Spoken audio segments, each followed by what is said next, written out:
सतगुरां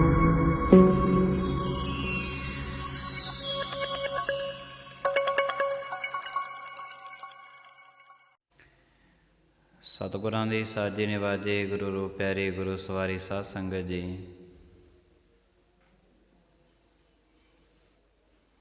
सतगुरां ने महान बख्शिश की है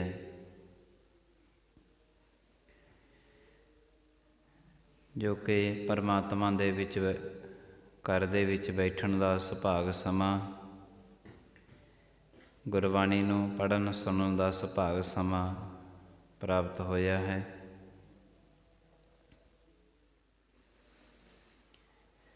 मनुख दी मंजिल है कुछ प्राप्त करन दी,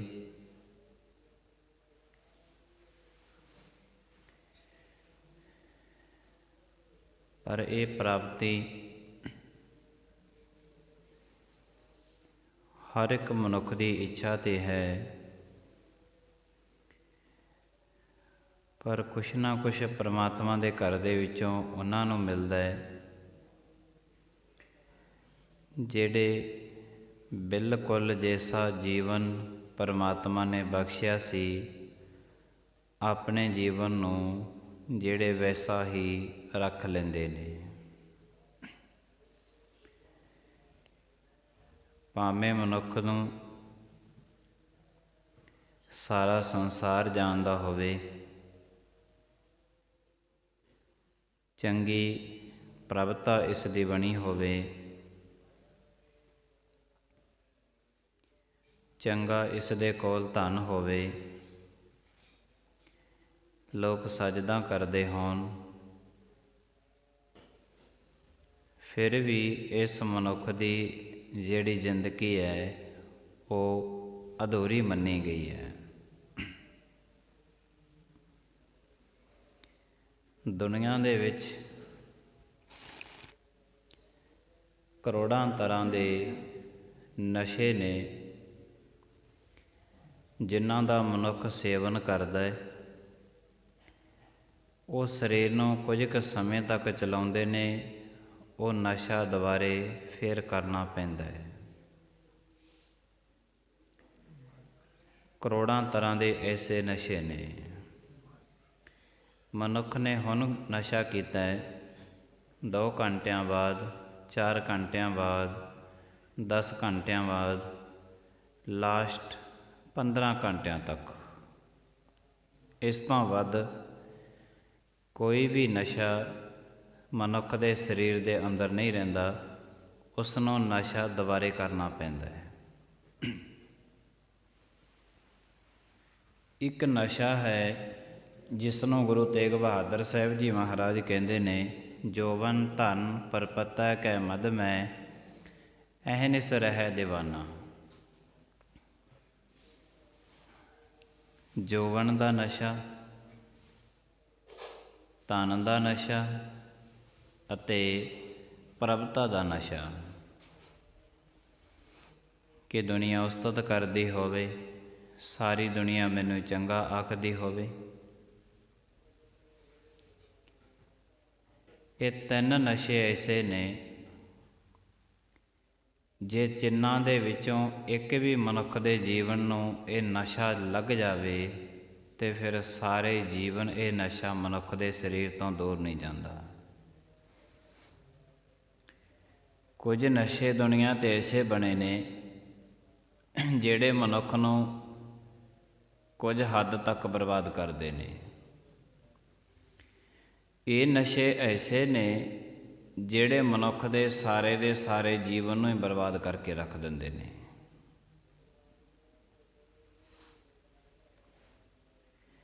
प्रभुता वाला नशा ते मनुख नूं परमात्मा दे घर दे विच भी चढ़िया रहिंदा है, ये ते उतरदा ही नहीं है।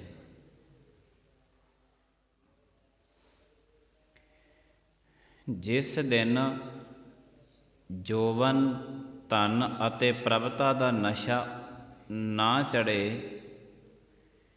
नाम खुमारी नानका चढ़ी रवे दिन रात। जिस दिन नाम दा नशा चढ़िया उसे दिन ते इस समाज दे विच कोई वखरापन ही देखण नूं मिलेगा। ਨਾਮ ਦਾ ਰਸ਼ਾ, ਸਿਮਰਨ ਬੰਦਗੀ ਦਾ ਨਸ਼ਾ। ਗੁਰੂ ਦੇ ਰੱਬ ਦੇ ਪਿਆਰੇ ਭਾਈ ਮੰਝ ਜੀ ਜਿਹੜੇ ਪਰਮਾਤਮਾ ਦੇ ਘਰ ਦੀ ਸੇਵਾ ਕਰਦੇ ਰਹੇ ਨੇ, ਗੁਰੂ ਕੇ ਲੰਗਰ ਵਿੱਚ ਸੇਵਾ ਕਰਨੀ, ਲੱਕੜੀਆਂ ਲੈ ਕੇ ਆਉਣੀਆਂ, ਹੋਰ ਸੇਵਾਵਾਂ ਕਰਨੀਆਂ। ਸੇਵਾ ਜਿੱਥੇ ਮਰਜ਼ੀ ਕਰਦੇ ਨੇ, ਪਰ ਹਮੇਸ਼ਾ ਗੁਰੂ ਦੇ ਚਰਨਾਂ ਦੇ ਵਿੱਚ ਆਪਣੀ ਸੁਰਤ ਲਾ ਕੇ ਰੱਖਦੇ ਨੇ, ਕਿਉਂਕਿ ਸਰੀਰ ਕਰਕੇ ਪਰਮਾਤਮਾ ਦੇ ਮਾਰਗ 'ਤੇ ਨਹੀਂ ਚੱਲਿਆ ਜਾਂਦਾ, ਪਰਮਾਤਮਾ ਦੇ ਮਾਰਗ 'ਤੇ ਸੁਰਤ ਕਰਕੇ ਚੱਲਿਆ ਜਾਂਦਾ ਹੈ। ਜੰਗਲ ਦੇ ਵਿੱਚ ਗਏ ਨੇ, ਲੱਕੜੀਆਂ ਕੱਟਣ ਵਾਸਤੇ ਕੱਟ ਲਈਆਂ ਨੇ, ਉਹਨਾਂ ਦੀ ਪੰਡ ਬੰਨ੍ਹ ਲਈ ਹੈ, ਸਿਰ 'ਤੇ ਚੁੱਕ ਲਈਆਂ ਨੇ। ਇੱਕ ਦਿਨ ਕੋਈ ਰੱਬੀ ਕੌਤਕ ਐਸਾ ਹੋਇਆ,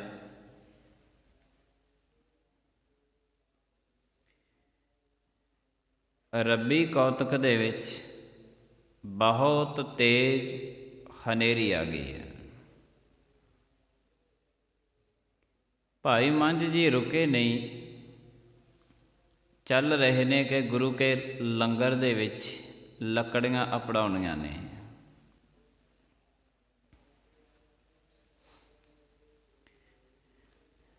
ਰਸਤੇ ਦੇ ਵਿੱਚ ਜਾਂਦੇ ਜਾਂਦੇ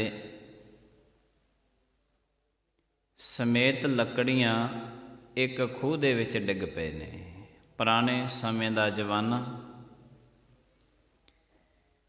ਖੂਹ ਲੱਗੇ ਹੁੰਦੇ ਸਨ, ਜ਼ਿਆਦਾ ਪਾਣੀ ਨਹੀਂ ਹੁੰਦਾ ਸੀ, ਖੂਹਾਂ ਦੇ ਵਿੱਚੋਂ ਪਾਣੀ ਭਰਿਆ ਜਾਂਦਾ ਸੀ।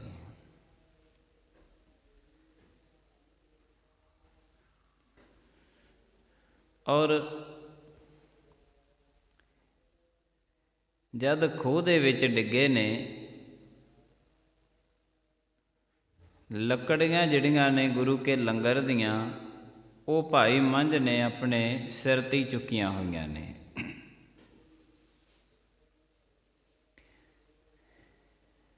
ਕਿਉਂਕਿ ਜਿਹਨੇ ਅੰਦਰੋਂ ਪਰਮਾਤਮਾ ਦੇ ਨਾਲ ਪ੍ਰੀਤ ਲਾਈ ਹੈ, ਉਹ ਕਿਸੇ ਵੀ ਕੀਮਤ 'ਤੇ ਆਪਣੀ ਪ੍ਰੀਤ ਨੂੰ ਟੁੱਟਣ ਨਹੀਂ ਦਿੰਦਾ।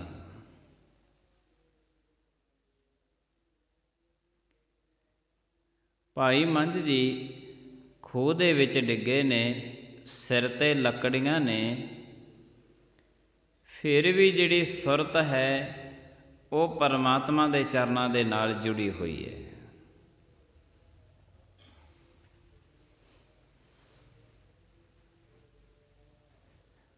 ਪਰਮਾਤਮਾ ਦੇ ਚਰਨਾਂ ਦੇ ਨਾਲ ਸੁਰਤ ਜੁੜੀ ਹੈ।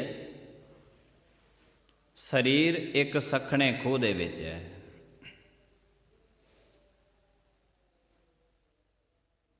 ਸਰੀਰ ਕਰਕੇ ਤੇ ਨਹੀਂ ਚੱਲਿਆ ਜਾ ਰਿਹਾ, ਬਾਹਰ ਨਹੀਂ ਨਿਕਲਿਆ ਜਾ ਰਿਹਾ, ਸੁਰਤ ਕਰਕੇ ਪਰਮਾਤਮਾ ਦੇ ਮਾਰਗ 'ਤੇ ਚੱਲ ਰਿਹਾ ਹੈ।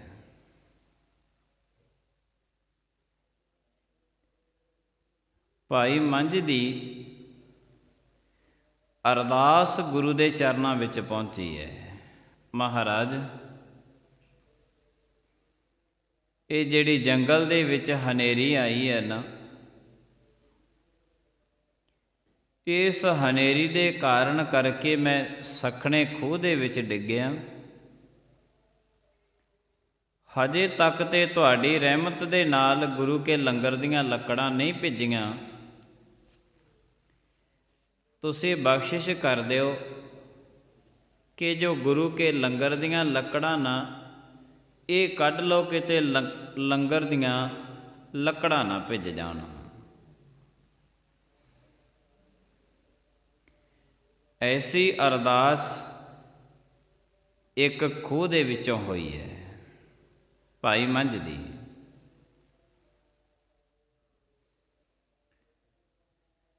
ਪਹੁੰਚੀ ਕਿੱਥੇ ਹੈ? ਗੁਰੂ ਦੇ ਚਰਨਾਂ ਵਿੱਚ।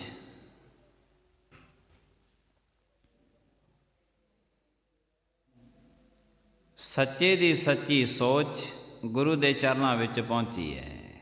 ਗੁਰੂ ਸਾਹਿਬ ਜੀ ਮਹਾਰਾਜ ਬੈਠੇ ਨੇ ਸਿੰਘਾਸਣ 'ਤੇ ਸੰਗਤਾਂ ਦੇ ਵਿਚਕਾਰ। ਇੱਕਦਮ ਗੁਰੂ ਸਾਹਿਬ ਜੀ ਮਹਾਰਾਜ ਆਪਣੇ ਸਿੰਘਾਸਣ ਤੋਂ ਉੱਠ ਖੜ੍ਹੇ ਨੇ।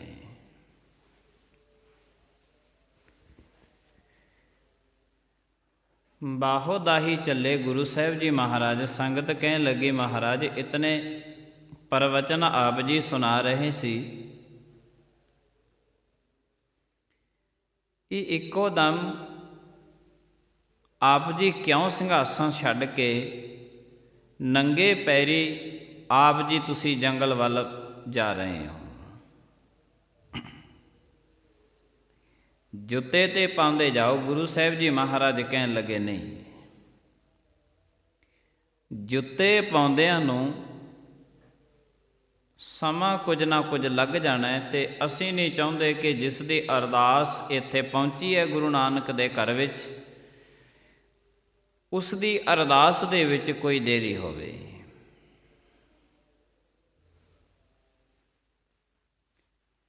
ਮਨੁੱਖ ਹਰ ਪੱਖ ਤੋਂ ਕਹਿੰਦਾ ਹੈ ਕਿ ਮਨੁੱਖ ਦੇ ਪਰਮਾਤਮਾ ਦੇ ਘਰ ਦੇ ਵਿੱਚ ਦੇਰ ਹੈ, ਅੰਧੇਰ ਨਹੀਂ। ਪਰ ਐਸਾ ਕਦੀ ਨਹੀਂ ਹੁੰਦਾ। ਪਰਮਾਤਮਾ ਦੇ ਘਰ ਦੇ ਵਿੱਚ ਜਿਸ ਨੇ ਹੁਣ ਸਿਮਰਨ ਕੀਤਾ ਹੈ ਉਹਨੂੰ ਫਲ ਵੀ ਹੋਣੇ ਹੀ ਹੈ। ਇਹ ਤੇ ਜਪਜੀ ਸਾਹਿਬ ਦੇ ਵਿੱਚ ਗੁਰੂ ਨਾਨਕ ਮਹਾਰਾਜ ਕਹਿੰਦੇ ਨੇ, ਦੇਂਦਾ ਦੇ ਲੈਂਦੇ ਥੱਕ ਪਾਹੇ। ਜੋ ਵੀ ਤੂੰ ਪਦਾਰਥ ਲੈਣੇ ਨੇ ਪਰਮਾਤਮਾ ਤੇਰੇ ਵਾਸਤੇ ਹਥੇਲੀ 'ਤੇ ਰੱਖੀ ਬੈਠੇ ਨੇ, ਚੁੱਕ ਲੈ, ਪਰ ਹੁਣ ਚੁੱਕ ਲੈ। ਕੋਈ ਐਸਾ ਨਹੀਂ ਕਹਿ ਸਕਦਾ ਕਿ ਮੈਂ ਅੱਜ ਭੋਜਨ ਛਕਿਆ ਅਤੇ ਭੁੱਖ ਮੇਰੀ ਕੱਲ੍ਹ ਨੂੰ ਮਿਟੇਗੀ। ਜਿਸ ਵਕਤ ਭੋਜਨ ਛਕ ਲਿਆ ਉਸੇ ਵਕਤ ਹੀ ਭੁੱਖ ਮਿਟੇਗੀ। ਪਰਮਾਤਮਾ ਦੇ ਘਰ ਦੇ ਵਿੱਚ ਕੋਈ ਦੇਰੀ ਨਹੀਂ ਹੈ। ਹਾਂ, ਸਮਾਂ ਬਹੁਤ ਬਲਵਾਨ ਹੈ, ਬਹੁਤ ਬਲਵਾਨ ਹੈ। ਸਮੇਂ ਦੇ ਵਿੱਚ ਰਹਿੰਦਾ ਹੋਇਆ ਮਨੁੱਖ ਬੜੀਆਂ ਠੱਗੀਆਂ ਕਰਦਾ ਹੈ, ਬੇਈਮਾਨੀਆਂ ਕਰਦਾ ਹੈ, ਤਾਂ ਸਮਾਂ ਉਸ ਮਨੁੱਖ ਤੋਂ ਸਮੇਂ ਦੇ ਹਿਸਾਬ ਦੇ ਨਾਲ ਫਿਰ ਹਿਸਾਬ ਲੈਂਦਾ ਹੈ। ਜਦ ਸਮਾਂ ਬੜਾ ਕੁਛ ਮਨੁੱਖ ਕਰਦਾ ਹੈ, ਪਰ ਲਾਸਟ ਸਟੇਜ 'ਤੇ ਜਾ ਕੇ ਇਹਨੂੰ ਪਛਤਾਉਣਾ ਪੈਂਦਾ ਹੈ।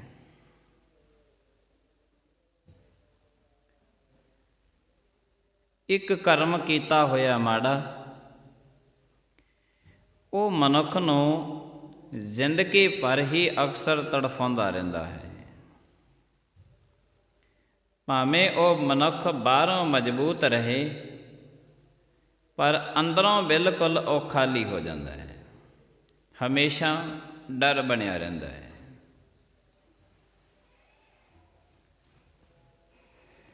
ਤਾਂ ਫਿਰ ਮਨੁੱਖ ਦੀ ਇੱਛਾ ਹੁੰਦੀ ਹੈ ਕਿ ਪਰਮਾਤਮਾ ਦੇ ਘਰ ਦੇ ਵਿੱਚ ਜਾਂਦੇ ਹਾਂ, ਚਲੋ ਸੇਵਾ ਕਰੀਏ, ਸਿਮਰਨ ਕਰੀਏ, ਪਰਮਾਤਮਾ ਬਖਸ਼ ਦੇਵੇਗਾ। ਪਰਮਾਤਮਾ ਉਸੇ ਮਨੁੱਖ ਨੂੰ ਬਖਸ਼ਦਾ ਹੈ ਜਿਤੋਂ ਅਣਜਾਣ ਪੁਣੇ ਦੇ ਵਿੱਚ ਕਰੋੜਾਂ ਭੁੱਲਾਂ ਹੋਈਆਂ ਨੇ। ਜਿਹੜੇ ਜਾਣ ਬੁੱਝ ਕੇ ਕੀਤੇ ਹੋਏ ਮਾੜੇ ਕਰਮ ਨੇ ਨਾ, ਇਹ ਬਖਸ਼ੇ ਨਹੀਂ ਜਾਣੇ। ਜਾਣ ਬੁੱਝ ਕੇ ਕੀਤੀ ਹੋਈ ਬੇਈਮਾਨੀ, ਜਾਣ ਬੁੱਝ ਕੇ ਬੋਲਿਆ ਹੋਇਆ ਝੂਠ, ਜਾਣ ਬੁੱਝ ਕੇ ਕੀਤੀ ਹੋਈ ਚੋਰੀ, ਜੋ ਕੁਛ ਜਾਣ ਬੁੱਝ ਕੇ ਕੀਤਾ ਹੈ। ਮਨ ਜਾਣੈ ਸਭ ਬਾਤ ਜਾਣਤ ਹੀ ਔਗਣ ਕਰੈ। ਜਿਹੜੀਆਂ ਗੱਲਾਂ ਨੂੰ ਮਨ ਜਾਣਦਾ ਹੈ ਕਿ ਇਹ ਕਰਮ ਚੰਗਾ ਨਹੀਂ ਹੈ, ਮਨੁੱਖ ਫੇਰ ਵੀ ਕਰਦਾ, ਐਸੀਆਂ ਭੁੱਲਾਂ ਬਖਸ਼ੀਆਂ ਨਹੀਂ ਜਾਣਗੀਆਂ। ਅਣਜਾਣ ਪੁਣੇ ਦੇ ਵਿੱਚ ਹੋਈਆਂ ਭੁੱਲਾਂ ਬਖਸ਼ੀਆਂ ਜਾਂਦੀਆਂ ਨੇ। ਬਹੁਤੇ ਮਨੁੱਖਾਂ ਦੀ ਇਹ ਇੱਛਾ ਹੁੰਦੀ ਹੈ ਕਿ ਸਾਰੇ ਜੀਵਨ ਦੇ ਵਿੱਚ ਬੜੀਆਂ ਭੁੱਲਾਂ ਹੋਈਆਂ ਨੇ, ਇਹ ਤੇ ਪਰਮਾਤਮਾ ਬਖਸ਼ ਦੇਵੇਗਾ। ਉਹ ਫਿਰ ਸਾਰੇ ਜੀਵਨ ਦੀਆਂ ਭੁੱਲਾਂ ਪਰਮਾਤਮਾ ਨੂੰ ਰੁਪਈਆ 2 ਰੁਪਈਆ ਮੱਥਾ ਟੇਕ ਕੇ ਬਖਸ਼ਾਉਣ ਦੇ ਯਤਨ ਕਰਦੇ ਨੇ। ਫਿਰ ਥੋੜ੍ਹਾ ਜਿਹਾ ਵੱਧਦੇ ਵੀ ਨੇ। ਪੁੰਨ ਕਰੋ, ਦਾਨ ਕਰੋ, ਥੋੜ੍ਹਾ ਜਿਹਾ ਵੱਡਾ ਦਾਨ ਕਰ ਦੇਈਏ, ਪਰਮਾਤਮਾ ਭੁੱਲਾਂ ਬਖਸ਼ ਦੇਵੇਗਾ। ਮਨੁੱਖ ਦੇ, ਜਿਸ ਮਨੁੱਖ ਨੇ ਜਾਣ ਬੁੱਝ ਕੇ ਕੀਤੇ ਹੋਏ ਮਾੜੇ ਕਰਮ ਨੇ, ਉਹਦੇ ਪੁੰਨ ਅਤੇ ਦਾਨ ਦੇ ਵਿੱਚੋਂ ਵੀ ਬਦਬੂ ਆਵੇਗੀ। ਅਣਜਾਣ ਪੁਣੇ ਦੇ ਵਿੱਚ ਹੋਈਆਂ ਕਰੋੜਾਂ ਭੁੱਲਾਂ ਪਰਮਾਤਮਾ ਬਖਸ਼ਦਾ ਹੈ, ਜਾਣ ਬੁੱਝ ਕੇ ਕੀਤੀਆਂ ਹੋਈਆਂ ਭੁੱਲਾਂ ਨਹੀਂ ਬਖਸ਼ੀਆਂ ਜਾਣਗੀਆਂ। ਮਨੁੱਖ ਦੀ ਇਹ ਇੱਛਾ ਹੈ ਕਿ ਪਰਮਾਤਮਾ ਦੇ ਘਰ ਦੇ ਵਿੱਚ ਦੇਰ ਹੈ, ਅੰਧੇਰ ਨਹੀਂ। ਤੋ ਪਰਮਾਤਮਾ ਦੇ ਘਰ ਦੇ ਵਿੱਚ ਤੇ ਬਿਲਕੁਲ ਚਾਨਣਾ ਹੀ ਚਾਨਣਾ ਹੈ, ਚਾਨਣਾ ਹੀ ਚਾਨਣਾ ਹੈ। ਪਰ ਇਸ ਚਾਨਣੇ ਦਾ ਗਾਹਕ ਤੇ ਕੋਈ ਹੋਵੇ। ਹਮੇਸ਼ਾ ਹੀ ਗੁਰੂ ਸਾਹਿਬ ਜੀ ਮਹਾਰਾਜ ਚਾਨਣਾ ਬਖਸ਼ਦੇ ਨੇ, ਔਰ ਕਰੋੜਾਂ ਸੂਰਜਾਂ ਦਾ ਚਾਨਣਾ ਇਸ ਚਾਨਣੇ ਦੇ ਅੱਗੇ ਫਿੱਕਾ ਪੈ ਜਾਂਦਾ ਹੈ। ਪਰ ਜੇ ਗੁਰੂ ਦਾ ਚਾਨਣਾ ਮਨੁੱਖ ਦੇ ਕੋਲ ਨਹੀਂ ਹੈ ਤਾਂ ਗੁਰੂ ਨਾਨਕ ਮਹਾਰਾਜ ਕਹਿੰਦੇ, ਜੇ 100 ਚੰਦਾ ਉਗਵਹਿ ਸੂਰਜ ਚੜ੍ਹੈ ਹਜ਼ਾਰ, ਏਤੇ ਚਾਨਣ ਹੁੰਦਿਆਂ ਗੁਰ ਬਿਨ ਘੋਰ ਅੰਧਾਰ। ਫਿਰ ਤੇ ਸੂਰਜ ਤੇ ਨਿਤ ਚੜ੍ਹਦਾ, ਚਾਨਣਾ ਤੇ ਹੁੰਦਾ ਹੈ। ਪਰ ਤੇਰੇ ਅੰਦਰ ਜਿਹੜੀ ਮੱਸਿਆ ਦੀ ਕਾਲੀ ਬੋਲੀ ਰਾਤ ਬਣੀ ਹੈ, ਇਸ ਦੇ ਵਿੱਚ ਚਾਨਣਾ ਤੇ ਗੁਰੂ ਦਾ ਸ਼ਬਦ ਕਰੇਗਾ। ਬਿਨਾਂ ਸ਼ਬਦ ਤੋਂ ਮਨੁੱਖ ਦੇ ਅੰਦਰ ਚਾਨਣਾ ਕਦੇ ਹੋ ਨਹੀਂ ਸਕਦਾ। ਸਿਮਰਨ ਬੰਦਗੀ ਤੋਂ ਬਿਨਾਂ ਨਹੀਂ ਹੋਵੇਗਾ। ਤੋ ਜਿਨ੍ਹਾਂ ਦੇ ਕੋਲ ਬੰਦਗੀ ਹੈ, ਸਿਮਰਨ ਹੈ, ਗੁਰੂ ਦਾ ਸ਼ਬਦ ਹੈ, ਉਹਨਾਂ ਦੇ ਅੰਦਰ ਚਾਨਣ ਹੈ। ਉਹਨਾਂ ਨੇ ਤੇ ਫਿਰ ਖੂਹ ਦੇ ਵਿੱਚ ਡਿੱਗਿਆ ਹੋਏ ਨੇ ਵੀ ਅਰਦਾਸ ਕੀਤੀ ਤੇ ਗੁਰੂ ਨੂੰ ਆਪਣਾ ਸਿੰਘਾਸਨ ਛੱਡਣਾ ਪੈ ਗਿਆ।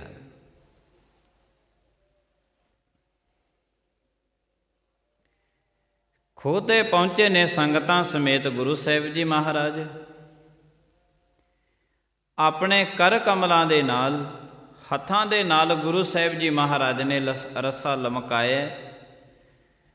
ਕਹਿਣ ਲੱਗੇ, ਭਾਈ ਮੰਝ, ਤੂੰ ਇਸ ਰੱਸੇ ਨੂੰ ਪਕੜ ਲੈ, ਅਸੀਂ ਤੈਨੂੰ ਖੂਹ ਦੇ ਵਿੱਚੋਂ ਕੱਢਣ ਵਾਸਤੇ ਬਾਹਰ ਆ ਗਏ ਹਾਂ।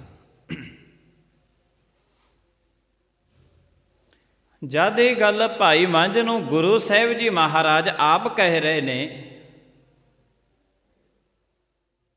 ਤਾਂ ਖੂਹ ਦੇ ਵਿੱਚੋਂ ਇੱਕ ਭਾਈ ਮੰਝ ਨੇ ਆਵਾਜ਼ ਦਿੱਤੀ ਸੀ, ਗੁਰੂ ਸਾਹਿਬ ਜੀ ਮਹਾਰਾਜ, ਜੇ ਆਪ ਜੀ ਖੂਹ ਦੀ ਟਿੰਡ ਕੋਲ ਆਈ ਗਏ ਹੋ ਸਾਧਨ ਲੈ ਕੇ ਕੱਢਣ ਵਾਸਤੇ, ਤੁਸੀਂ ਇੱਕ ਕਿਰਪਾ ਕਰ ਦਿਓ ਕਿ ਜਿਹੜੀਆਂ ਮੈਂ ਗੁਰੂ ਕੇ ਲੰਗਰ ਵਾਸਤੇ ਲੱਕੜਾਂ ਲੈ ਕੇ ਆਇਆ ਸੀ ਨਾ, ਤੁਸੀਂ ਪਹਿਲਾਂ ਲੱਕੜਾਂ ਕੱਢ ਲਓ, ਮੈਂ ਬਾਅਦ ਵਿੱਚ ਨਿਕਲਾਂਗਾ।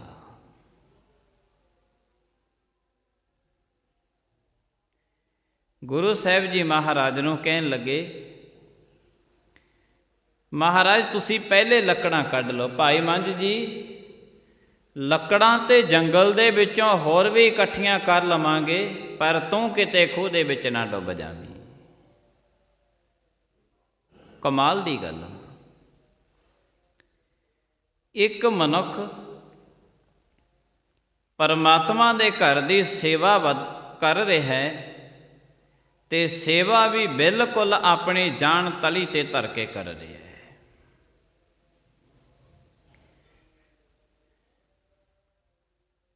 ਮੈਨੂੰ ਕੋਈ ਪਰਵਾਹ ਨਹੀਂ ਹੈ, ਜੇ ਮੇਰਾ ਸਰੀਰ ਜਾਂਦਾ ਤਾਂ ਜਾਵੇ, ਮੇਰੀ ਪ੍ਰੀਤ ਜੋ ਗੁਰੂ ਦੇ ਨਾਲ ਲੱਗੀ ਹੋਈ ਹੈ ਤੇ ਮੇਰੇ ਕੋਲ ਗੁਰੂ ਦੀ ਪ੍ਰੀਤ ਤੇ ਹੈ, ਭਾਵੇਂ ਬਾਕੀ ਕੁਝ ਵੀ ਨਹੀਂ ਹੈ। ਗੁਰੂ ਗੋਬਿੰਦ ਸਿੰਘ ਜੀ ਮਹਾਰਾਜ ਕਹਿੰਦੇ ਸਨ, ਹਾਲ ਮਰੀਦੇ ਨੂੰ, ਮਿੱਤਰ ਪਿਆਰੇ ਨੂੰ ਹਾਲ ਮਰੀਦਾਂ ਦਾ ਕਹਿਣਾ, ਯਾਰੜੇ ਦਾ ਸਾਨੂੰ 70 ਚੰਗਾ ਪੱਠ ਖੇੜਿਆਂ ਦਾ ਰਹਿਣਾ। ऐ परमात्मा, माता चली गई, पिता चले गए, साहिबजादे चले गए, महल चले गए, आनंदपुर साहिब चला गया, सब कुछ चलिया गया, पर शुक्र है परमात्मा तेरा कि तेरी याद हजे तक मेरे अंदर है। माछीवाड़े के जंगलों में तो याद ही सब तो वड्डी गल है। ऐ गुरु साहिब जी महाराज, तुहाडी याद मेरे अंदर है, शरीर दे ते कोई फिक्र नहीं है। जोबन जांदे ना डरां, जे सह प्रीत न जाए, फरीदा किती जोबन प्रीत बिन, सुक गए कुमलाए। बिना प्रीत तो ते मनुख दा जीवन इंज रह जांदा है जिमें बिना पानी तो हौली हौली फुल्लां दा बूटा सुक जाता है। ते सब दे सब बूटे जिहड़े ने वो सुके हुए ने बिना प्रीत तो, क्योंकि गुरु का शब्द किसी दे अंदर नहीं है। जिंदगी 20 साल 50 साल लगातार सारी जिंदगी गुरु दे कोल रही है, पर एक भी शब्द की आराधना गुरु दे दी नहीं कीती। उंज भावें गुरु नूं कहंदा रहा मैं तेरा हाँ, मैं तेरा, जो कुछ गुरु दिता है यह सब कुछ तेरा है। गुरु साहिब जी महाराज कहते ने ये तो सानू पता है कि जो कुछ तैनू दिता है सब कुछ अकाल पुरख दा है, पर तू किस दिन अकाल पुरख दा बनेगा हजे तक ये देखना बाकी है। ये देखना बाकी है, तू खुद अकाल पुरख दा किस दिन बनेगा। बाकी तो सारा कुछ अकाल पुरख दा है, पर मनुख कमाल की गल है कि परमात्मा पुत्र भी तेरा है, धन भी तेरा है, घर मकान भी तू दिता है, साधन भी तू दिते ने, सुख आनंद की नींद आ रही है, अपने घर परिवार विच रह, सब कुछ तेरा है, पर परमात्मा मैं तेरा नहीं है। उते अकाल पुरख नूं पहले ही पता है जो कुछ परमात्मा ने सानू दिता है, दसन की लोड़ है। जो कुछ परमात्मा ने दिता है साडे कोल हैगा, परमात्मा नूं पता भी नहीं की कुछ दिता है। पर परमात्मा ये चाहुंदे ने कि तू अपने आप दा दस कि तू किस दिन खुदा दा बनेगा, तू किस दिन साडा बनेगा। तैनू भी ते असीं बनाया है। मनुख कहता है कि मैं बड़ा कुछ बनाया है, परमात्मा कहते तू इसे ही करके बनाया है क्योंकि तैनू पहला असी बनाया सी। सब कुछ परमात्मा दा है। अक्सर मनुख की जिंदगी दे विच ये घटनावां अक्सर ही वापरदियां ने। परमात्मा ने दिता है जी, परमात्मा के घर विच दे दिता। जो कुछ परमात्मा ने सानू दिता है वो तो परमात्मा दे कोल अपने भंडार भरे पे ने, परमात्मा ने की करना है, वो तो दिता है सानू।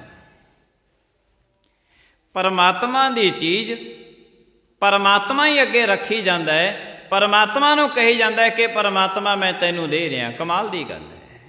सलाम जवाब दो वह करे मुंडो को था जाए। ये तो दोने कर्म करता है, ये दोने कर्म करता है। जो परमात्मा ने दिता है परमात्मा दे अगे रख के परमात्मा नूं कही जाता है कि मैं परमात्मा ए तैनू दिता है। बहुते कला रख के सुनाउंदे नहीं है, परमात्मा दे कोल अपना नाम भी लिखते हैं। ए परमात्मा मैं तेरे घर विच दिता होया है, तू किते भुल ना जावे, मैं पक्का नाम लिख के तैनू अपना दे दे। बड़े बड़े बड़े पत्थरां ते सुनहरी अखरां दे विच अपना नाम लिखते हैं। इन्हां दे पुन अते दान दे विचों भी बदबू आ रही है। परमात्मा नूं दस रहे ने कि जो कुछ परमात्मा मैं तैनू दिता है शायद तू भुल ना जावे, मैं तैनू दस देवां, नाम लिख देंदे ने अपना परमात्मा दे कोल। कमाल दी गल है कि परमात्मा कोई अनजान है।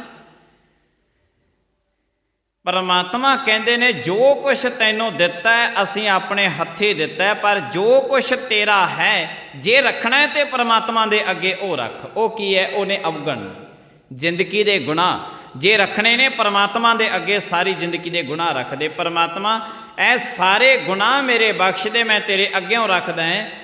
परमात्मा गुणां दी दात तू मैनू बख्शिश कर दे, यह चीज़ मैनू चाहिदी है। अवगण मैं तेरे अग्यों रखदा है। तो ऐसा कोई भी बंदा नहीं होगा जिहड़ा परमात्मा आके परमात्मा दे सामने आके उच्ची उच्ची रौला पावे कि ऐ परमात्मा मैं बहुत बड़े ते बहुत माड़े काम कीते ने, मेरे बख्श देई। कोई बंदा नहीं है। हाँ, परमात्मा नूं ये गल दसन वाले बहुत ने कि परमात्मा मैं किन्ना क चंगा, किन्ना क काम करदा, किन्ने क टाइम तो लैके करदा आ रहा। परमात्मा मैं ते तेरा ही आ।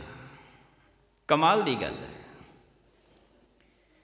भाई मंझ जी कह लगे गुरु साहब जी तुसी किरपा करो, पहले लकड़ियां कढ़ो।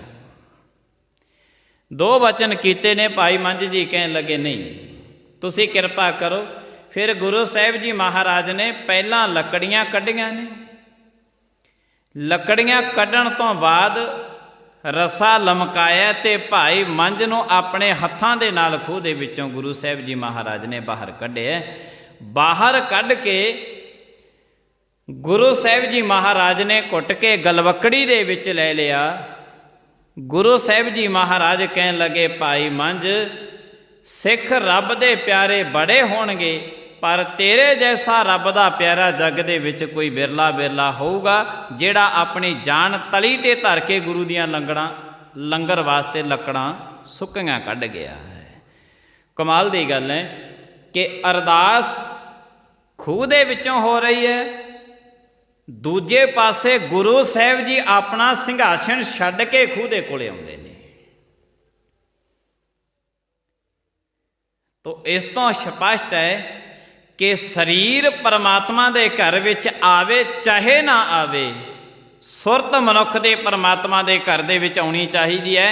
ये शरीर दा मार्ग नहीं है, ये सुरत दा मार्ग है, ये सुरत दा मार्ग है। गुरु साहब जी महाराज ने गलवकड़ी दे विच लैला अनेकां वचन गुरु साहब जी महाराज करते ने ते और जिन्हां ने अंदरों प्रीत परमात्मा दे नाल लाई हुई है, ऐसे रब दे प्यारे उन्हां ते शरीर ते भावें लखां करोड़ां मुसीबतां भी क्यों ना आ जान, वो गुरु दी प्रीत कदे छड्डदे नहीं है। जिन्हां ने अंदरों प्रीतां नहीं लाइयां, थोड़ा जिहा दुख मनुख दी जिंदगी दे विच आया ते ये अमृत वेले नूं छड्ड दिंदा है। थोड़ा जिहा कोई शरीर नूं दुख लग्या, कुछ शरीर दे हिस्से विच दर्द होया, चलो अज अमृत वेले नहीं उठते, इशनान नहीं करते, बाणी नहीं पढ़ते। शरीर विच जो दर्द है, तो जे शरीर विच दर्द है तू खाना छड्ड दिता कि पहनना छड्डिया कि तुरना छड्ड दिता, की कुछ छड्डिया? सारे काम सेम करता रहा है। शरीर विच दर्द होने के बावजूद भी जे छड्डिया तो इकल्ला नितनेम ही छड्डिया है। ये नितनेम की जिहड़ी परिभाषा नितनेम सी जिहड़ा ये तमाम घरां दे विचों अलोप हो गया। जिमें जिमें नितनेम अलोप हो गया है तो उवें उवें घरां दे विच पदार्थ वध गए ने, पर बरकतां घट गईयां ने। करोड़ां पदार्थ पे होने के बावजूद भी मनुख अपने घर दे विच तड़फदा रहिंदा है। अज ये दुख इसे करके लगे हुए ने क्योंकि मनुख नितनेम तो बड़ा दूर चलिया गया। गुरु साहब जी महाराज किरपा करन, अपने नाम की दात बख्शिश करन।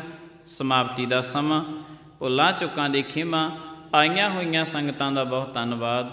प्रेम दे नाल सारी संगत बुलायो फतेह। वाहिगुरू जी का खालसा, वाहिगुरू जी की फतेह।